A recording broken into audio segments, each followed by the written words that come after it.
it fell over, but that's not a reason you have the top. But you do not have to, if you have a means of storage, this liquid, you can store the liquid and use it again. Oh, I know what. Maybe because the other one is... No, it doesn't make any difference. Why you got that? That's what I told you, a reason for keeping the I know, spring but on one top. of them straight and the other two fell over. Because there wasn't enough weight to keep them up that were small. Generally, you want to use the same size, but since these were on the rack, you know, we used what we got what they had. They were all in a package. And you know, the big one has enough weight to hold it. The other part is if we had this entire thing full with all the pears. Yeah, they wouldn't fall over, and that's what I mean. You cook. Yeah. You cook at least 4 or 5 at a time. And I just got 3 because there were 3 in a package, and this is more for demonstration cooking. Yeah. Although I'm sure everybody wishes we'd gotten more so you could eat them all. Yeah, no, but like we were saying, we need to chop them up. Being green is not throwing this fluid away. In fact, all this extra stuff for the pears right here, yep. if you are into composting, then what you would do, of course, chop it all up. And use it. And use it and throw it in your compost. Because this is all good stuff. I mean, because part of it is if you're not composting, look, that's all trash. That's right. It goes into landfill. So, happy composting. We've even told people how to compost doggy poop. I know. So, and composting is a simple. I think for that you want a really big backyard. Yeah. Or area. Yeah, but you could have a gigantic weedness poopy doggish though. And she could give you more than enough for composting. Can you think if I've got seeds in there that I might, well, this is composting. No, most of it, you can't generally grow plants from commercial fruit because of the fact that what they fix the fruit so the seeds can't be used. Oh, really? Yeah. Oh, I didn't know that. Because most people want you to buy the trees and not, okay, every fruit tree you buy at a store is basically grafted onto something else.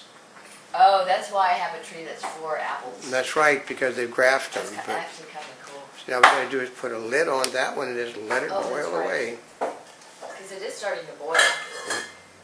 And it doesn't have to boil long, you know, 10, 15 minutes is all. But okay, the good stuff is that stuff, you know, the stuff that you would go to a Dairy Queen on and it makes the shell stuff work nice. Yeah, shell stuff would look nice on that too. Yeah, and you can go to a commercial, I mean, okay, perfectly honest, right now over at Fresh and Easy, they've got a sale on chocolate.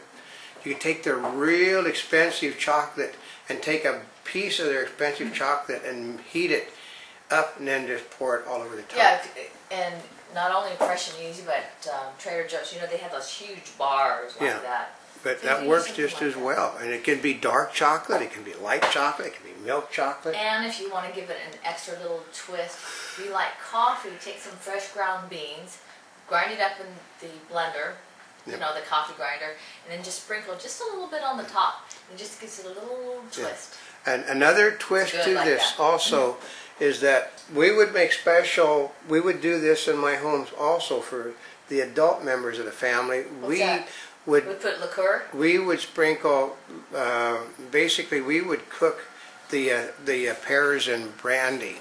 Oh, that was probably really good. Yeah. You probably wouldn't use any sugar water, just brandy, huh? We would, no sugar water. We would dilute, we would do the same thing, but we would add brandy to the sugar water instead of the vanilla. Well, did you still strain it out, or did your hummingbirds get drunk? Well, no, because when you're taking like oh, it cooks off. It cooks off, but it leaves you that brandy flavor on the things. It was never really enough to well, you know, we do have liqueurs here, which we could use cooking. Oh, I think that's well enough to pour on the top, because remember, these are hot to begin with. Oh, that's true. So we should be able to do this. We're going to see something really beautiful.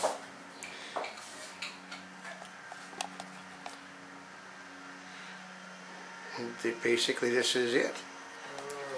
Look at that. It's rolling down the sides. Isn't that nice looking, folks? This is presentation. This is Notaspringchick really going ultra gourmet now. And if this was on individual plates, you'd have this chocolate when it cools forming down around the base. And oh, that looks good, doesn't it? yeah. Isn't that beautiful looking? I may make this for the holidays for my family. They would be so unsuspecting. Yeah, and it took half an hour to do all of this. Yeah, this is nice. And it really depends upon how firm your pears are to begin with. These were firm. I picked them out deliberately because I like firm pears. But isn't that beautiful? Look at that, folks. Those look really good. But that's pears au chocolat. Basically you could serve it either. We could serve it hot or put it in the refrigerator and let the individual ones chill. Oh, I think it's nice warm. And I think this looks so good. Yeah. That, when Santa says, "Are you naughty or nice?" I think it's time to be naughty. I need all of them. I know. All by myself. Okay. Oh, this is really good. But I was thinking, if any of you are looking at this thinking, well, maybe there's too many calories, or maybe I don't have some of those ingredients. Well, here's some of the things that you can do differently if you either don't have ingredients or you want to make it lower calorie. One is to use honey to help sweeten the water. And actually the honey could replace both the vanilla and the sugar. Right. Or you can use sweetener instead of sugar. Yep. And you can use, I know, is this like a dichotomy is, if you use the dark chocolate, of course it's an appetite suppressant and it's supposed to be better for you, but it's dark chocolate, it's not as fattening. 70% dark. It has 70% dark chocolate, or is there such a thing as sugar? There's sugar-free chocolate. There's sugar-free chocolate. Which you can use. And you don't have to use confection or powdered sugar. You can use anything that you want. You don't have. If you have something you specifically like to eat, you can. You need something to act as a binding agent to make it look, good. But anything that you like. Anything you want. You don't have to use pecans. What else? You could use dried fruit. You could use like I said. You could use cranberries. You could use raisins.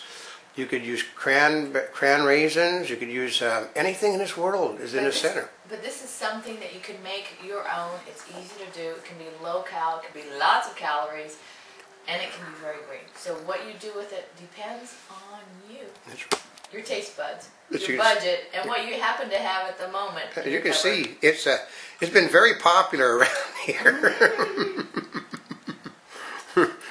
And also we use pears, but you can also use apples. Apples. You could use, but then it wouldn't be. Then it would be pears or chocolate. No, it would be baked apples. And then what you would do with apples, you would use cinnamon and sugar. Yeah, because cinnamon and sugar seem to go with it. Oh, we'll have to do baked apples. Yeah. Give me inside. No, but you can do pears or chocolate, specifically pears, but you can take the same recipe that we've done and basically do it with any hard fruit. Any. It works the same. But, you can pour chocolate on it. You can pair cinnamon sugar. You can pair put. Here's the great part is while all you guys are talking, keep talking about it. I'm eating it. She's eating it. Yeah, and you wonder how she keeps her figure. This is good and healthy. Right. Because there's our tip for today.